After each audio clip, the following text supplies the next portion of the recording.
Yeah, I stick is so long. Yeah,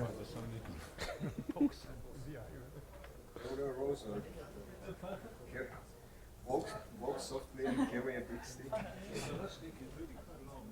I'm telling you about this.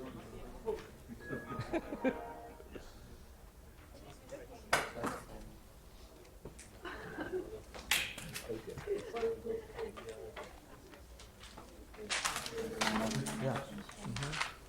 Okay, well, for the last of this morning's talks, Yoshimi Saito from Birmingham in Alabama is going to tell us all about some differential operators on trees and manifolds. First, I'd like to thank organizers for inviting me here. It's a pretty new thing to me, and I hope I learned something. My talk is, in a sense, starting. It's a similar thing. I want to introduce a tree, and I want to discuss some differential equation or differential operator. But I want to do that in the framework of so-called generalized rich domain. This concept was introduced and developed by Professor Evans and Harris through serious papers from late 80s through maybe early 90s. And I cannot give a very exact definition, but I have to give some kind of essential things about it. So that this portion of my talk based on the paper written in 2000 with Professor Evans.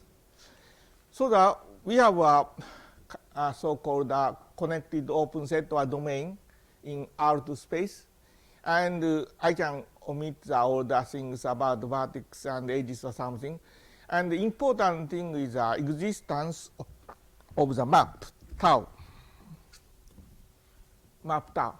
Tau is essentially put some point to the corresponding point on the tree gamma.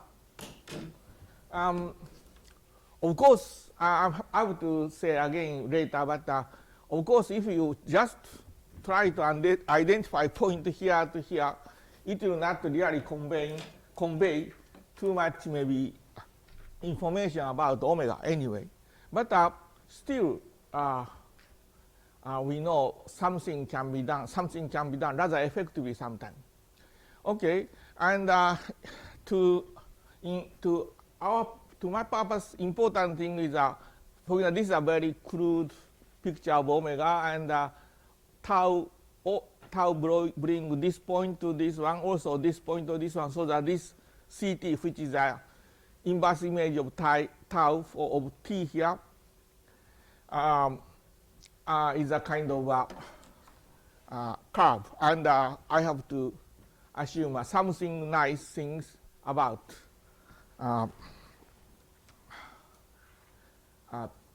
CT, curve CT. And I need some length of the curve CT from plus side and minus side.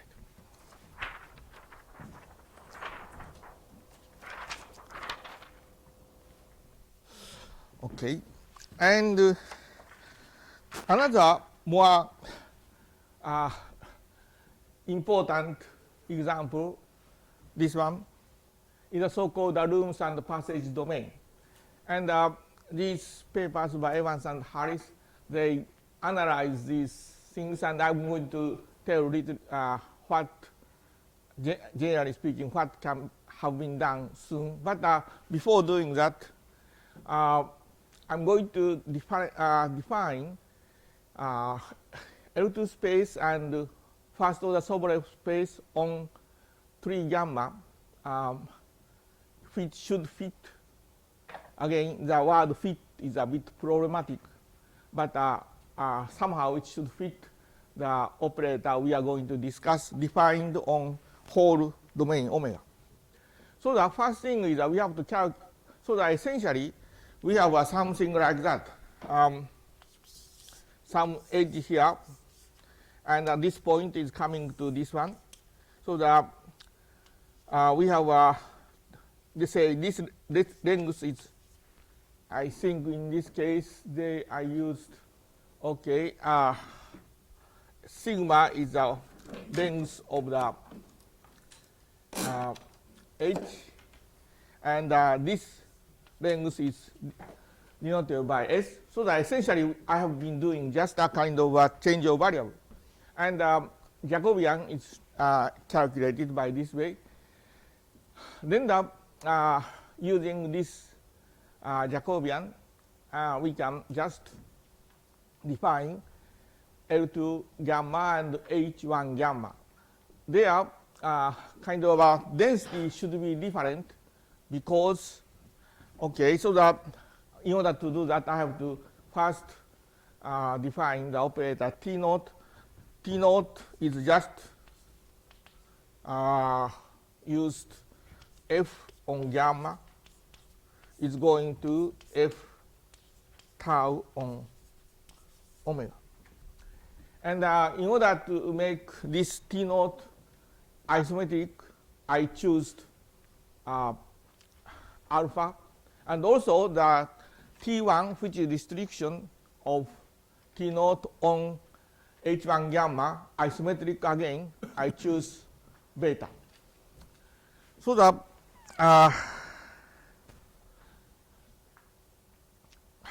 that it's a kind of adjustment for the function space on the tree gamma.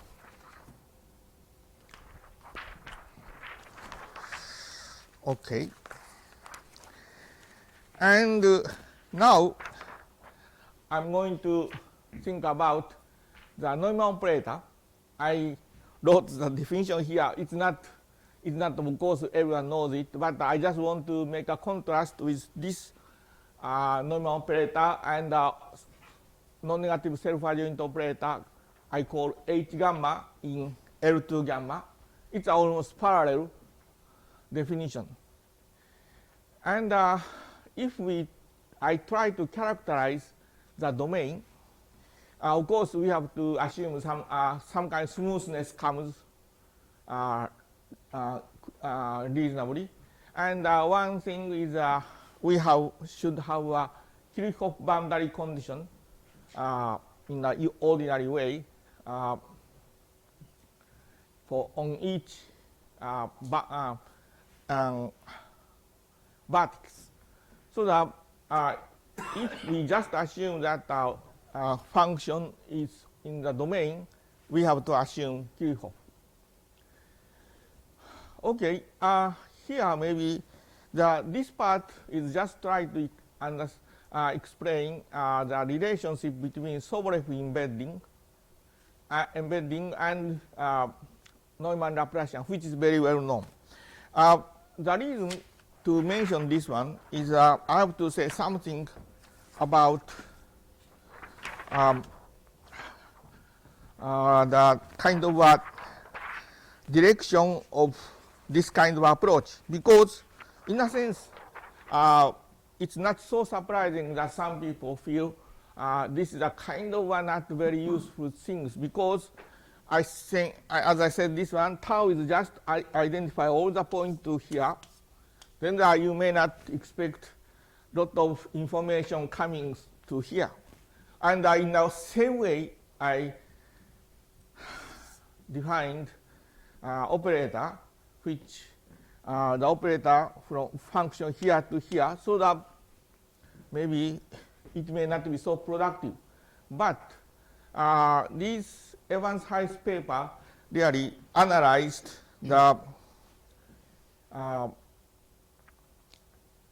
Sobolev and embedding operator on a pretty much complicated domain where we have no hope, at least so far, to calculate the norm, for example, norm of the Sobolev embedding operator, or kind of it's kind of a natural extension to so-called approximation numbers. But so that certainly it is true that in this approach, what we can get maybe best will be the kind of this what happening on tree will approximate what happening on the whole domain. And problem is how well it can approximate. And I cannot really give the real result there, but it is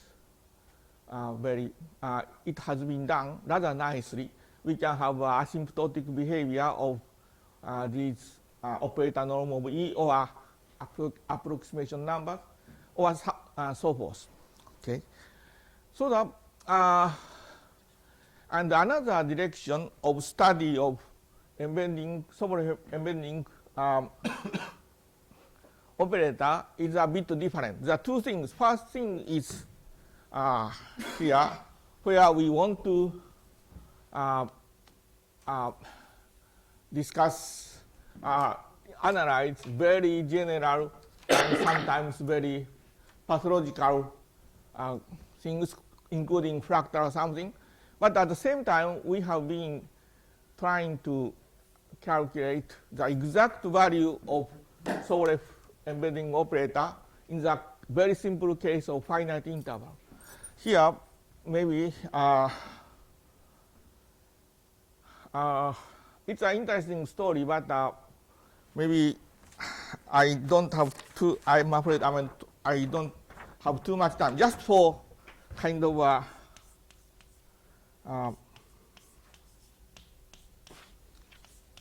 just to give some flavor here. Here, this is EP is a Sobolev embedding operator on the interval 0, 1, considered on LP space between 1 and infinity. Then you get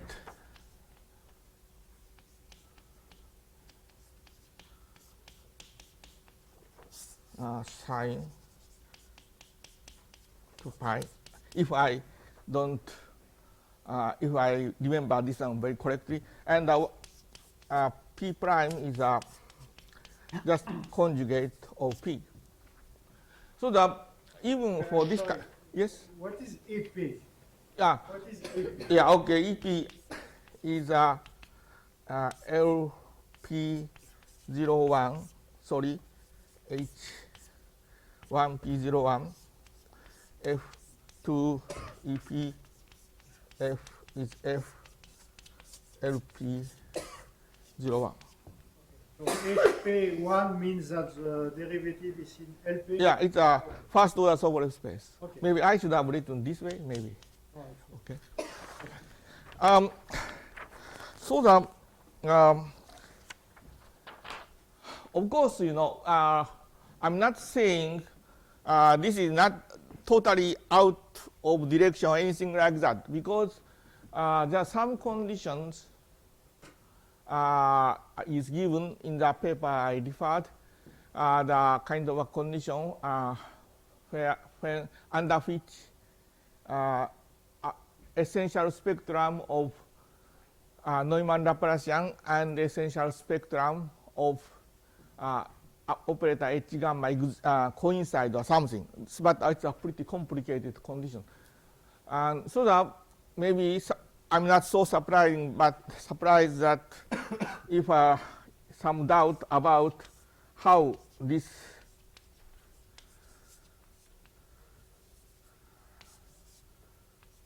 is how reasonable or not. So that I'd like to address this problem a little bit.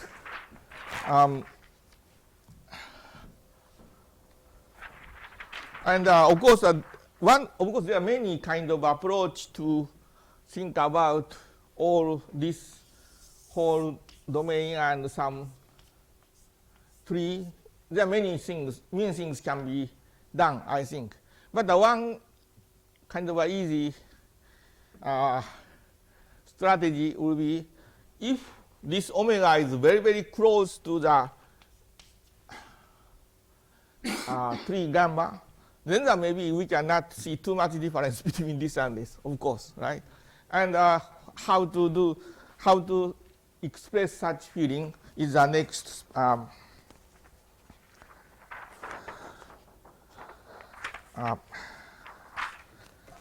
next topic.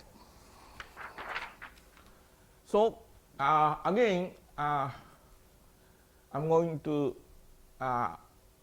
under the scheme of the generalized rigid domain, but I'm going to make domain shrinking. So that I'm going to make domain shrinking in a sense proportionally. So that if you this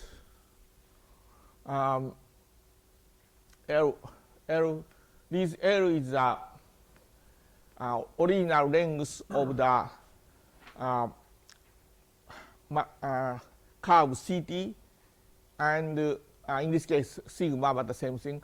And I just make the length of this curve CT multiplying by epsilon in both places, so that it becomes rather shrinking, just like this kind of things.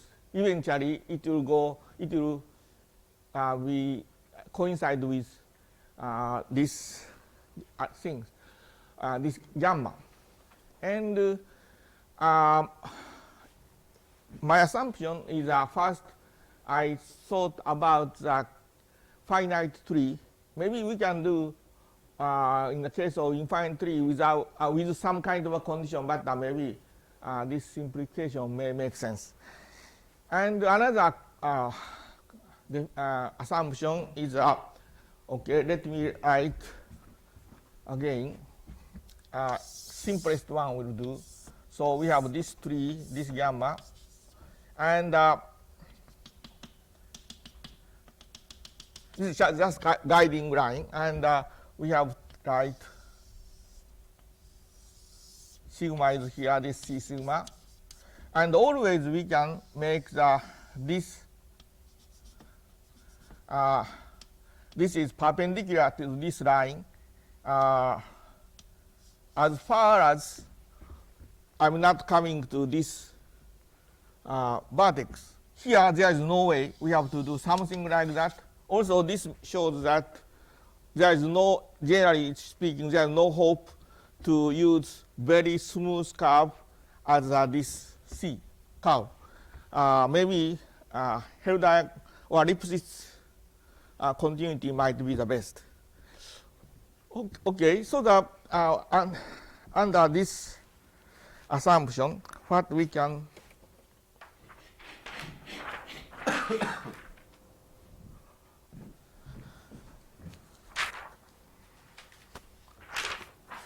okay. First theorem is a rather bit general one. So I use Neumann Laplacian H omega different notation, and also I forgot to say that omega epsilon sub epsilon is a kind of domain which has been shrunk. Okay, so if f belongs to H1 Sobolev space on omega, and it will become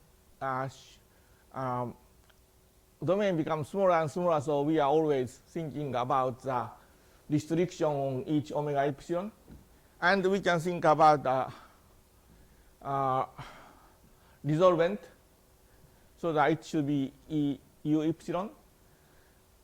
Then for any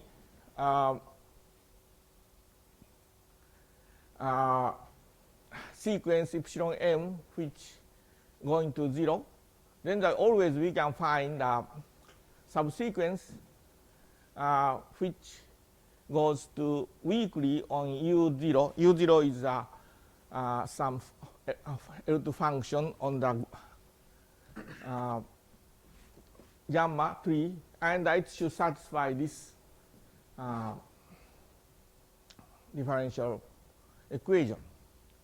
Here everything looks like pretty much arbitrary in this theorem, but if we have additional boundary condition, the condition that our function u is bounded, then we know that the solution u epsilon goes to the resolvent of the operator on gamma. And so that again, this limiting function u0 should satisfy Kirchhoff boundary condition on each vertex. And for example, if we think about this condition, and we can we need some kind of example at least satisfying this kind of things. And one of the set I found is a bounded convex set. There is a book by Griswold. I think it's in middle of 80s. I think he studied the Neumann Laplacian equation, and one of the things is essentially he said if Neumann Laplacian is defined on bounded convex set, then the resolvent is evaluated just by the distance of the parameter z and spectrum, and there is no, it doesn't matter what kind of big convex set or small or anything. So that this properties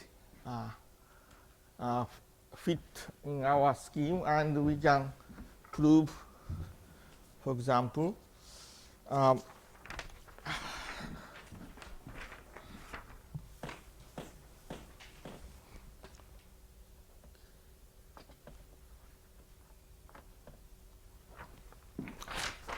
we can prove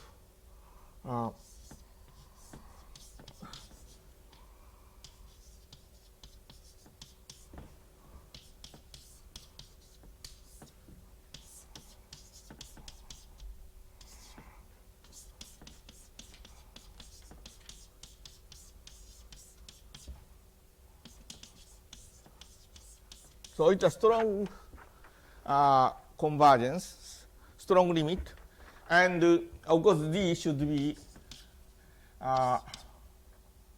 generally see this way, and gamma is a trace to gamma. So that if we know the limiting,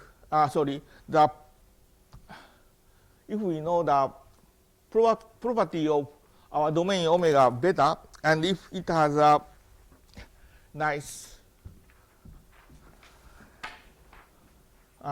property, of course we can say it with beta. So that in this sense, certainly Neumann Laplacian somehow converges to our H gamma, which is a self-adjoint operator defined on the tree. Okay, and so then let me go into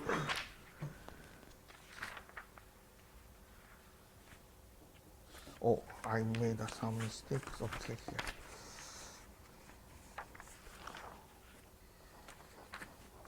Okay, my third topic is a little bit different from the previous two topics, although there are one very strong common thing here. This is from joint work with Billy Yeager of University of Heidelberg. This is a kind of work in progress, and we don't have anything published yet. Also, after working with him about 5 weeks this year, maybe we can produce something, I'm hoping. But the problem here is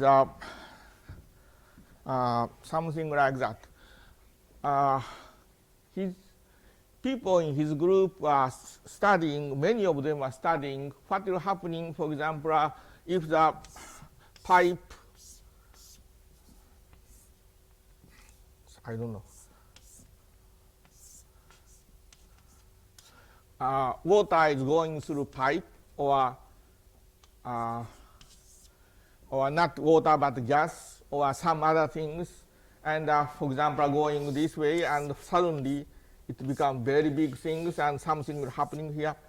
And they are developing kind of a method to calculate these kind of things to each specific problems. And he wants to deal with all these things under some general theory. And at the first time we talked about, he said he wants to deal with some things, surface, and some curves is intersecting or something.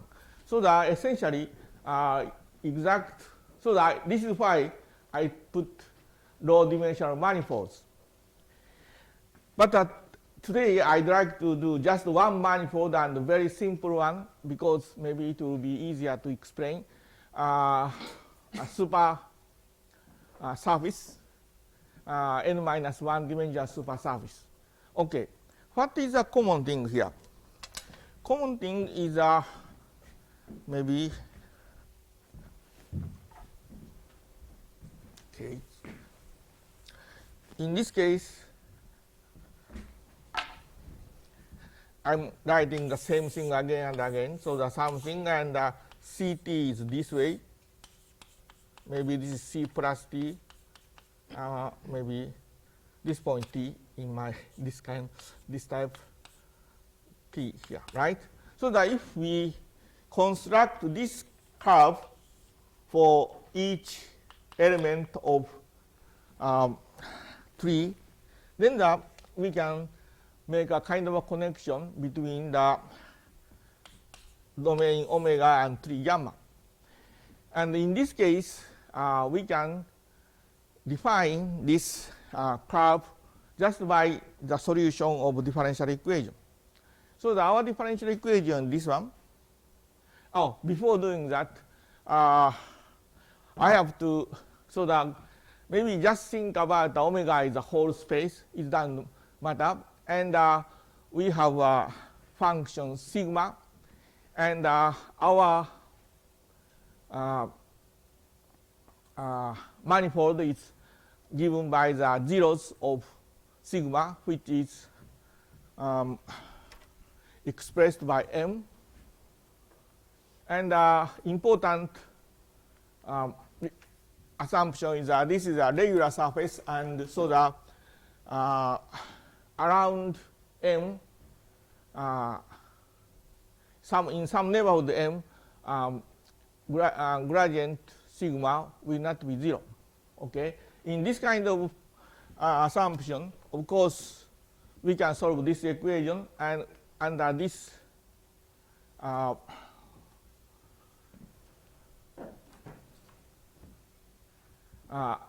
initial value. So that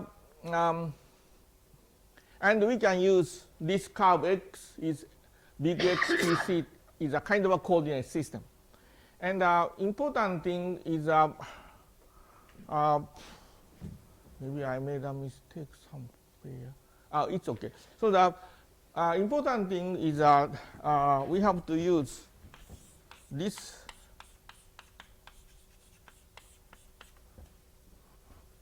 T, because it's very simple. If you differentiate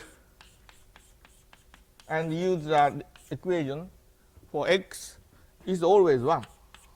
And also you have to make sure that this is 0 for the m on our manifold. Okay, so the first thing we have to do is a so-called mean value theorem. I really don't know this name, but at least people are saying this way it looks like. So it's a kind of a limiting formula. So that if you have some continuous function here, and it has two variables. One is, of course, ordinary x variables. And here, I made a mistake here. It should be -1 here, not just 0. Of course, we can have such a formula too, but -1 is here. Then you can think about this, put sigma x over epsilon in the second variable. And omega epsilon is just I think this one, I put, it's a kind of a domain which is very close to our manifold M. And so the sigma x over epsilon is always between -1 and 1 on omega E. And of course, if we know how to do that, it's nothing very surprising, but let me see. Just give me a kind of a feeling. So something like that.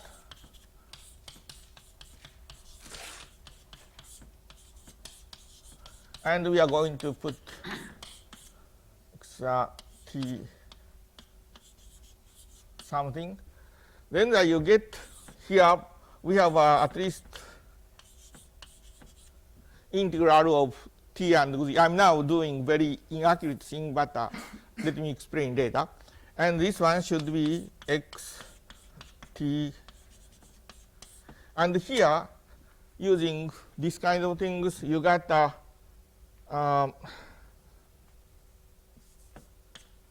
t over epsilon, I think. Then the z is t, I forgot epsilon. And for the t, it should be minus epsilon to epsilon anyway. And if you put e t here, then essentially you get -1 to 1 dz and dc. It should go to whole manifold, and f x t or some z, something.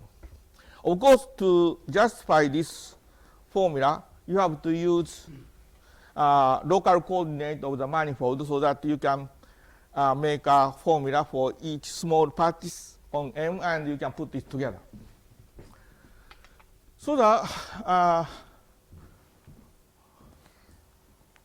once we got this formula, then I'm coming to the definition of two-scale convergence. So the function, sequence function u epsilon m is defined on L2 omega em, and going to and em is going to 0. I'm trying to discretize the sequence so that I use a little bit awkward symbols, but you can just think u epsilon is fine.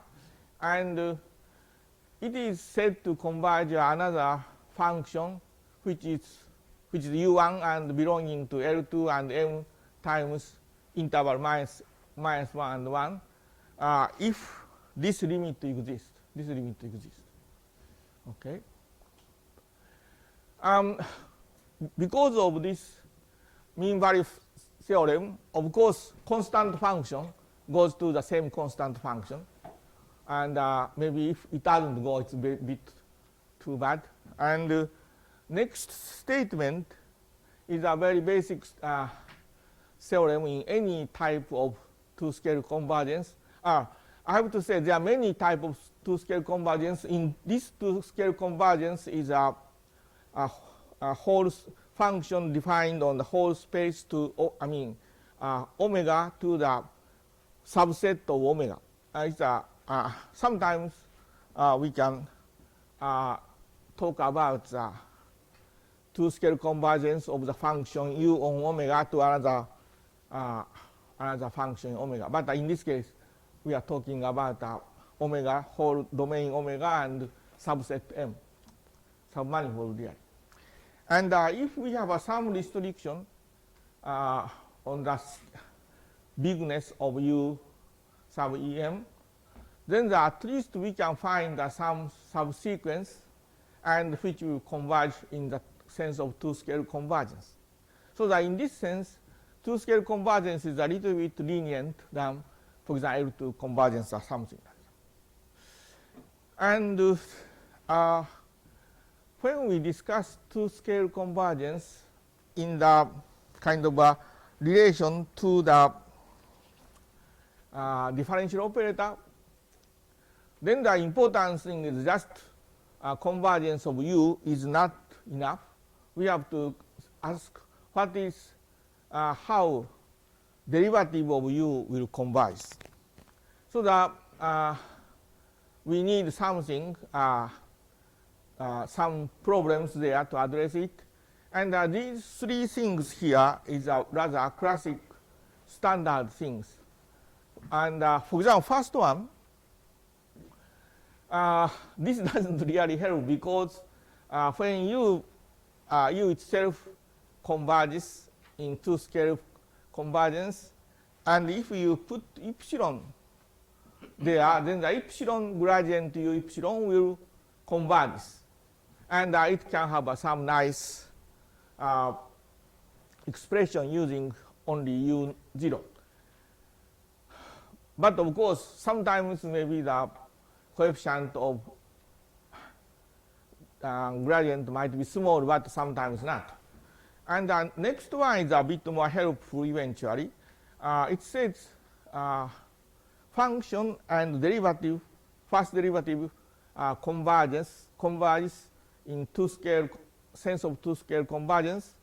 Then whatever, we don't know the limit really, but we know that the limit function of u epsilon, original function, has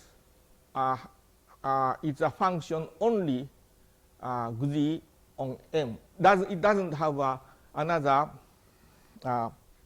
variable z, which is somehow considered to the perpendicular to the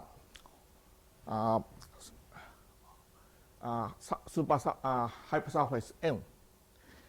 And another thing is this is about the limiting function u0.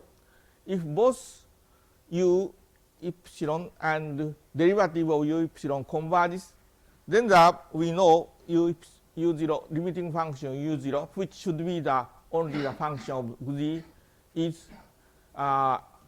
differentiable at least once in the sense of L2 derivative, or you can say it's a distribution sense and the derivative belongs to L2. So that we are going to use we have to use this one, but at the same time we have to do a little bit more.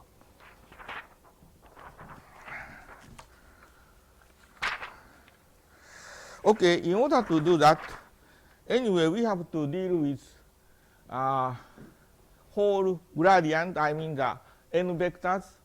So that we have to have some kind of we have to think about L2 to the power n, or you can write tensor product or anything like that. And we have a decomposition there. It's a very natural decomposition. The function which is the vector is perpendicular to the manifold, and function which is tangential to the function to the manifold in each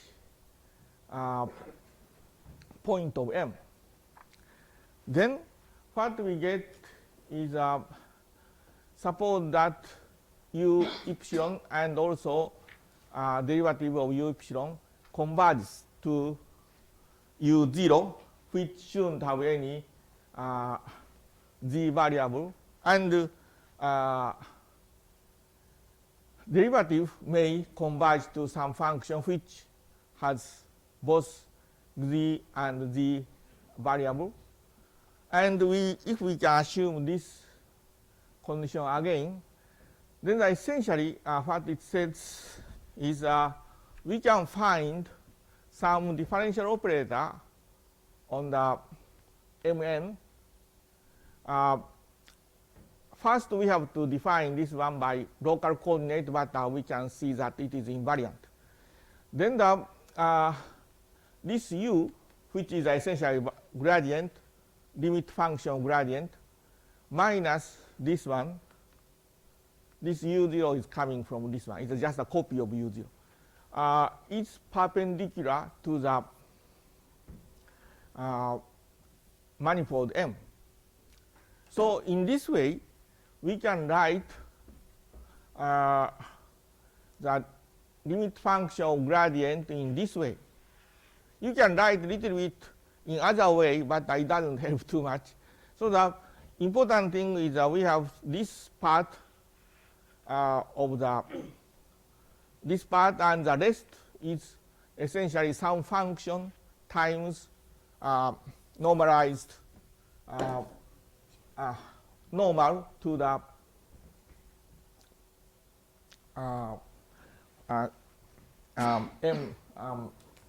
n-1 manifold. Okay. Here, important thing is one thing. It's a little bit confusing, but looks like in some books you can just write these whole things by f or something, but looks like people want to write in this way, so I just followed it. But anyway, we know this one because this is just a limiting function, and it was copied in this way very simply. But we don't know this one, and looks like is there any very direct way to find out or express this function using u0? We need a kind of different things here, but it turned out if we are really discussing about differential equation, then we can find the way. So my last portion of this third topic is a kind of example. It's maybe think about the boundary value problem for each omega epsilon, and this is a kind of elliptic type operator, divergence form, just to make it will make a bit easier to translate this equation to the linear form. And I need some boundary condition so that we can just really make when we integrate these things partially, we don't have any boundary term.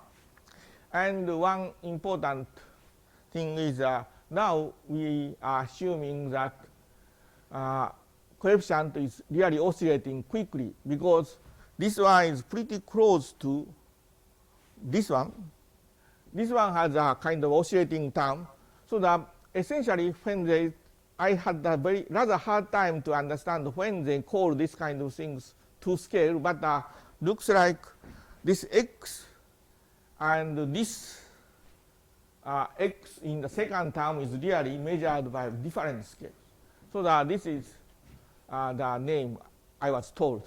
But anyway, so our condition is that this coefficient is oscillating quicker and quicker. Of course, if you don't like any oscillation, you can just eliminate this part, so that you can just assume that it has a function only x, ai, aj, x only or something. But it may not be very interesting. So how to do that? So that it's a very, very simple thing. I have to multiply both sides by some test function. Test function with a type of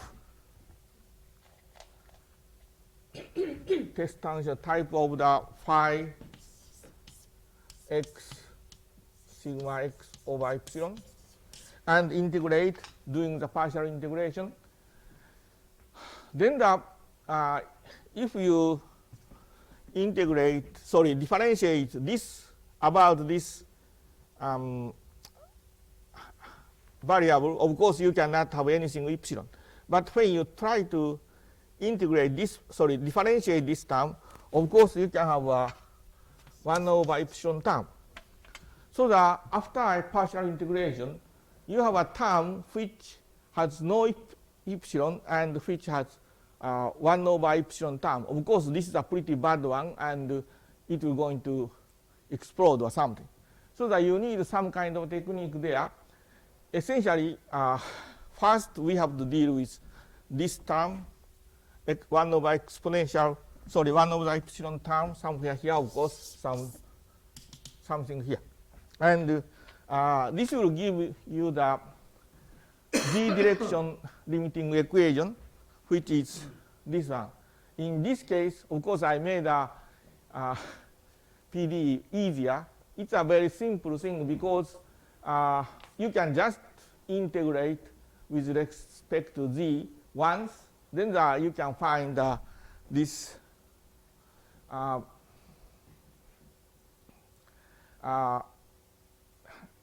z direction component, big Z, xi z differentiated by z. And after that, we can find the limiting equation for the two-scale limit, because when you make the limit, when x make epsilon to 0, of course, generally speaking, derivative of u0, I should say, and the derivative of z. But in this first z direction equation enables us to express z by u0, so that finally we can get the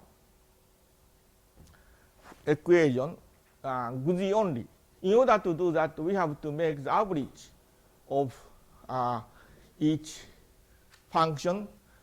Here we have this. It comes from this function, but we have to make the average of this one, and this we have to make average of this one. Kind of a feeling is we should have just this one only for this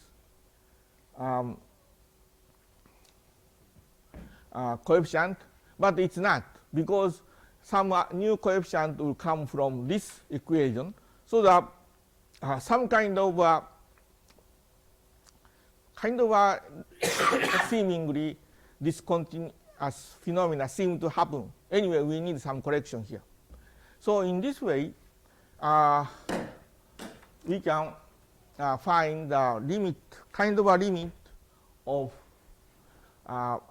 differential equation originally defined on the domain, and it should define the limiting function should define then the equation on the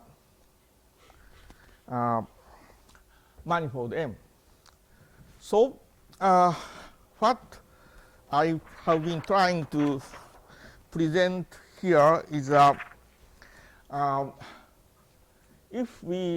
when we deal with some phenomena on the domain, I'm a kind of a person to study differential equation. So to me, the domain is much more realistic than tree. I'm sorry about that. But then our viewpoint is my viewpoint. I'm sorry. My viewpoint is if you get a nice, reasonable tree and nice, reasonable giving some nice, reasonable structure on the tree gamma, the information on gamma will help the information on the domain, and essentially what the people of this kind of application, maybe I don't have too much feeling for that yet, but they first they try to point out if the domain is very, very thin containing the manifold M, then they can just think this is really expressing the reality on such a thin place. And another thing they try to point out is now it's only Gzi function which is n-1 variable here, so that when you try to calculate something, it has some advantage. So I hope I presented through these examples kind of it's possible for the tree or a graph can help domain. Thank you very much.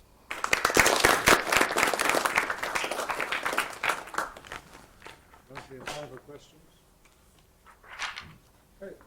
There is something in PDA which is called homogenization. Yes. And it's related to what you said at the end. Yeah, essentially homogenization is maybe another two-scale convergence will be the part of the homogenization. I think homogenization can be a bit bigger word, I think. Yeah, yes. But I really don't know real difference. No, I mean, it's other classical domain, so probably you yes. don't know, but probably your results are part of this. Yes. Yes. And on the other hand, you are looking at elliptic equation, more or less to fix the eigenvalue. But it's also interesting for application to look at propagation. I mean, yes, at, diffusion wave equation, yeah. hyperbolic equation, and high frequency. Yeah. And then it's also quite interesting because you get pseudo-differential operators and you have to solve them. To tell truth, you know that? Yeah, to tell truth, people in the school of Billy Yeager are mainly dealing with diffusion equation and wave equation. So that I should have chosen some kind of some equation, but I just chose easier one. Sorry. I mean, there is some interesting regime where the wavelength is also the epsilon in your rapidly oscillating. Yeah, yeah. And this regime is quite interesting. Yeah, I think so. Yes. These things when you have an effective propagation given by a pseudo-differential equation on the lower dimensional manifold. Any more questions? What were your assumptions on the tree which you approximate by an open set? Oh, What were the assumptions? Do you have some kind of a finite height or? Yeah. So in my second topic, I assume that it is finite tree. Okay, fine. Okay, but in the first case, it's a rather general theory, and tree can be anything. Maybe it should have a finite degree. I think otherwise things become too wild. Maybe you don't need to have a tree, but you can have any graph. No? Yeah, but if you got that graph, then if you have a circle, then I guess I have to be careful to define the differential operator. I think I don't know. I haven't thought about that too much. Yes. Right. Anybody else? Well, in that case, thank you again. No, I don't know what to do.